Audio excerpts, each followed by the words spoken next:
আদল তৈরি হতো, ইনসাফ তৈরি হতো, তাহলে গম 1 টন আসার পরে আধা টন নিজের গোডাউনে ঢুকতো না। কথা কন না কেন? বাজেট হয় 50 কোটি টাকা রাস্তার, 20 কোটির কাজ হয় 30 কোটি টাকা নেতার প্যাকেটে। চলে গেলাম যশোরে মাহফিল করার জন্য। ভালো একটা বাজারের ভিতরে আমি গাড়ি দাঁড় করায় বললাম, ভাই, ওষুধের একজন ফার্মেসির মালিক, বললাম, ভাই, আপনাদের এখানে কোনো কি টয়লেট হবে? একটু ওয়াশরুমে যাব। উনি বলছে যে টয়লেট আছে, তবে আপনি কি টয়লেট করবেন না প্রস্রাব করবেন? আমি বললাম দুইটাই আমার দরকার, একটু আছে কি? উনি বলতেছে, হুজুর, টয়লেট আছে কিন্তু টাঙ্কি নাই। আমি বললাম, কি বলেন? টয়লেট আছে টাঙ্কি নাই? উনি বলছে, হুজুর, বাজেট হয়েছিল দুইটাই, টয়লেট এবং টাঙ্কি দুইটাই বাজেট হয়ে এসেছিল। টয়লেটের টাকায় টাঙ্কি হয়েছে, তো টয়লেটের টাকায় টয়লেটটা তৈরি হয়েছে, কিন্তু টাঙ্কির টাকাটা নেতা খেয়ে ফেলেছে। আচ্ছা বলেন, এদের ভিতরে কি ইনসাফ ছিল? আরো জোরে বলেন, ছিল? তাহলে ইনসাফ ওয়ালা হওয়ার জন্য বলেছেন তিনি কে? আরো জোরে বলেন, তিনি কে? আল্লাহ। এই জন্য আল্লাহ রাব্বুল আলামিন বললেন, বিল আদল, ইনসাফ ওয়ালা হয়ে যাও। তবে আদলের তাফসীর করতে গিয়ে মুফাসসিরিনে কেরাম বলেছেন, সবচাইতে বড় ইনসাফ ওয়ালা হতে হবে আল্লাহর পক্ষ থেকে, আল্লাহর উপরে। সুবহানাল্লাহ বলেন। হাত বানালেন কে? পা বানালেন কে? চোখ বানালেন কে? কপাল বানালেন কে? নিঃশ্বাস নিচ্ছে কার হুকুমে? ছাড়তেছি কার হুকুমে? আল্লাহ বলছেন, জমিনের ভিতরে আমি তোমাকে সুস্থতা দিয়েছি, শুধুমাত্র সংসারে কাজ করার জন্য নয়, শুধুমাত্র সিএনজি ড্রাইভিং করার জন্য নয়, শুধুমাত্র দোকানদারি করার জন্য নয়। ইনসাফ আমি আল্লাহর সাথে করতে হলে আজান হওয়ার সাথে সাথে যে নামাজে দাঁড়িয়ে যাবে সে ইনসাফ করলো, আর যে নামাজে দাঁড়াবে না সে আমার উপরে জুলুমই করলো। সবচাইতে বড় ইনসাফ হলো যিনি আমাকে বানালেন তার গোলামি করা। এইরূপ চাইতে বড় ইনসাফ আর পৃথিবীতে একটাও, আরো জোরে বলেন, একটাও। কে বানালেন? আরো জোরে বলেন, কে? সকল বিপদ থেকে বাঁচান আমাদেরকে কে? আল্লাহ। অথচ আপনি সব পারতেছেন, সব করতেছেন, আজান হলে নামাজে আসতেছেন না, আল্লাহকে ডাকতেছেন না। এটা কি আল্লাহর উপরে জুলুমি নয়? আরো জোরে বলেন, এটা কি আল্লাহর উপরে জুলুমি নয়? এই জন্য আল্লাহ রাব্বুল আলামিন বলছেন, বিল আদল, ইনসাফ বলা হয়ে যাও। আমি আল্লাহ রাব্বুল আলামিনের সাথে যারা ইনসাফ করবে, ইয়াইদুকুম লাআল্লাকুম তাযাক্কারুন, বিনা হিসাবে আমি জান্নাতে ঢুকাইয়া দেব। আর যদি আমি আল্লাহর উপরে জুলুমি করো, তুমি বাজারে যাইতে পারতেছো, তুমি সংসারিক কাজ করতে পারতেছো, তুমি সিএনজি ড্রাইভিং করতে পারতেছো, তুমি অফিসে চাকরি করতে পারতেছো, অথচ তুমি আমি আল্লাহকে সেজদা দিতে পারতেছো না, মনে রেখো তুমি ইনসাফ করো নাই, তুমি আমার উপরে জুলুমি করেছো। এটার হিসাব নেবেন তিনি কে? যেহেতু আদল সম্পর্কে আমরা অল্প কিছু একটু জানলাম। ওয়াল ইহসান, ইহসান ওয়ালা হয়ে যাও। কে বলছেন? আরো জোরে বলেন, কে? আল্লাহ। যদি কোনোদিন সময় হয় আমরা ইহসান সম্পর্কে আলোচনা শুনবো ইনশাআল্লাহ। তবে 1 মিনিটের মতো আমরা ইহসানের ব্যবহারটা শিখে নিই। আল্লাহ রাব্বুল আলামিন বলেছেন মা বাবার দিক দিয়ে ইহসান, ওয়া ক্বাদা রাব্বুকা আল্লা তা'বুদু ইল্লা ইয়াহু ওয়া বিল ওয়ালিদাইনি ইহসানা। পিতামাতার প্রতি কি করো? কথা বলেন, কি করো? ইহসান করো। ইনসাফ এক জিনিস, ইহসান আরেক জিনিস। ইহসান কাকে বলে? আপনার বাবা বছরে লুঙ্গি লাগে কয়টা? 2টা। কথা বললেন কেন? কয়টা? 2টা। আপনার মা বছরে শাড়ি লাগে কয়টা? 2টা। এটা হলো ইহসান। আপনার বাবার 2টা লুঙ্গিতে 1 বছর চলে যায়, এটা ইহসান। এটা ইহসান না, সরি, এটা ইনসাফ। আপনার বাবার 2টা লুঙ্গিতে সারা বছর চলে যায়, এটা হলো ইনসাফ। আপনার মায়ের 2টা শাড়িতে আপনার মায়ের সারা বছর চলে যায়, এটা হলো ইনসাফ। কিন্তু যখন আপনি ইহসান করতে চাইবেন তখন আপনাকে 4টা লুঙ্গি কিনে দিতে হবে। ওটারে বলে কি? ইহসান। আপনার 2টা শাড়ি দিলেই মা 1 বছর পার করে দেয়, কিন্তু যখন ইহসান করতে যাইবেন তখন মাকে কয়টা শাড়ি কিনে দিতে হবে? 4টা শাড়ি রিজার্ভ রেখে দিতে হবে। আপনার মা আপনাকে বলেছে, বাবারে বাজার থেকে একটু মিষ্টি নিয়ে এসো। আপনি বললেন, মা কতখানি কি ব্যাপার, কি আনবো? আপনার মা বলল, বাবা 1 কেজি মিষ্টি আনলেই হয়ে যাবে। আপনি বাজারে গেলেন, আনতে হবে, ইহসান যদি আদায় করেন আনতে হবে কয় কেজি? কথা বুঝেন? কয় কেজি? ইহসান। আর যদি আপনি ইনসাফ করেন, মা 1 কেজি বলছে 1 কেজি নিয়ে আসলেন, এটারে বলো ইনসাফ। ন্যায় বিচার করলেন, মা 1 কেজি বলেছেন এই জন্য আমি 1 কেজি এনেছি, এটারে বলে ইনসাফ। আর যদি ইহসান করতে চান তাহলে 2 কেজি মিষ্টি এনে মায়ের হাতের উপরে যখন উঠাইয়া দেবেন, মা বলবে, বাপজান আমি তো তোরে বলছিলাম 1 কেজি। তখন আপনি উঠে বলবেন, মা তুমি তো মা, তুমি তো মা, তোমার জন্য কি আমি 1 কেজি আনতে পারি? এই জন্য তুমি বলছো 1 কেজি, আমি আনছি 2 কেজি। তোমার কতখানি 1 কেজি লাগে না 2 কেজি লাগে এটা আমি অত জানি না, তুমি বলছিলা তার চাইতে বেশি আনছি।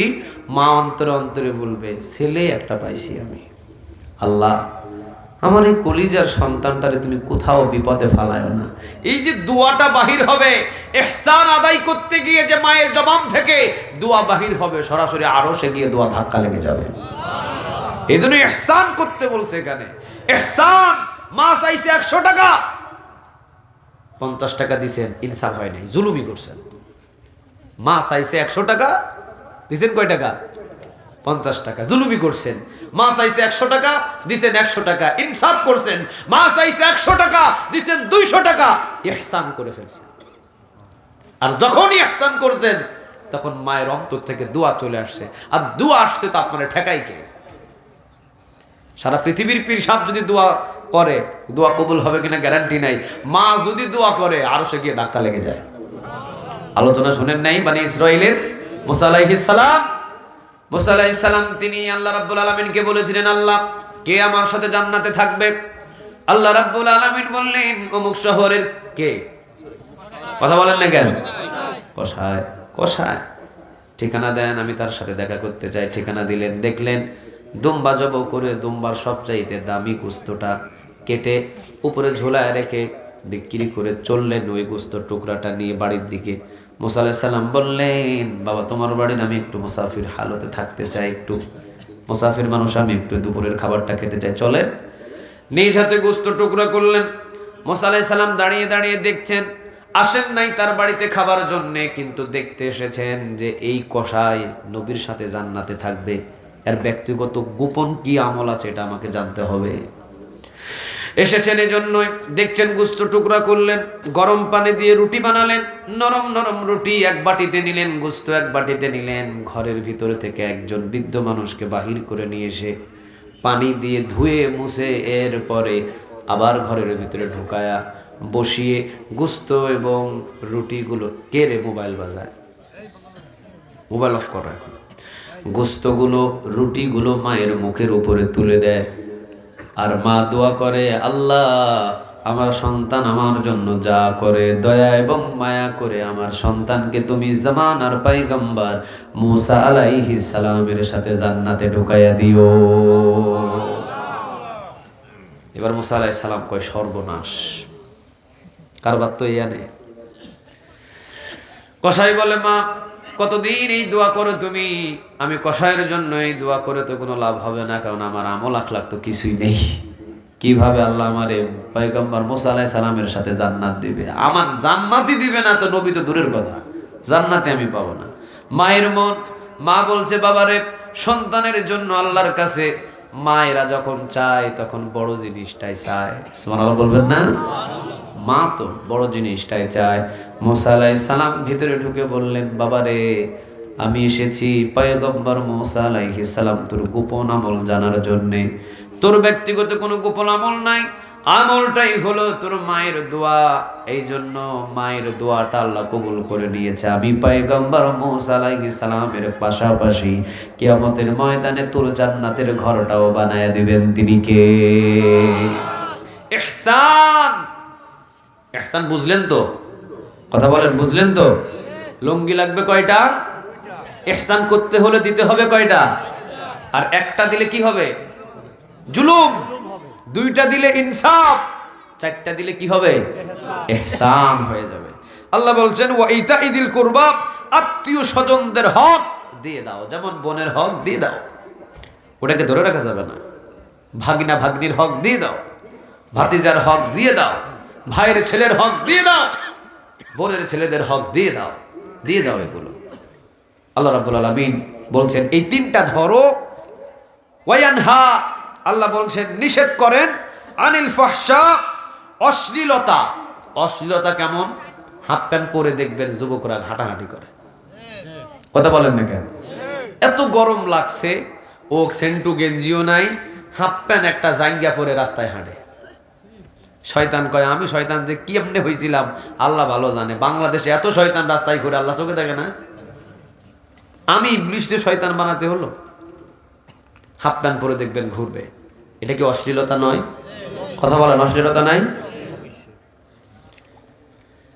শহর থেকে যদি কোনো মেয়ে গ্রামে আসে, তার উন্না বুকে থাকে না, উন্না এমনি ঝুলায় রাখে, আবার মাঝে মাঝে এমনে রাখে, মাঝে মাঝে এমনে রাখে, মাঝে মাঝে উন্না ছাইড়ায় ঘুরে বেড়ায়।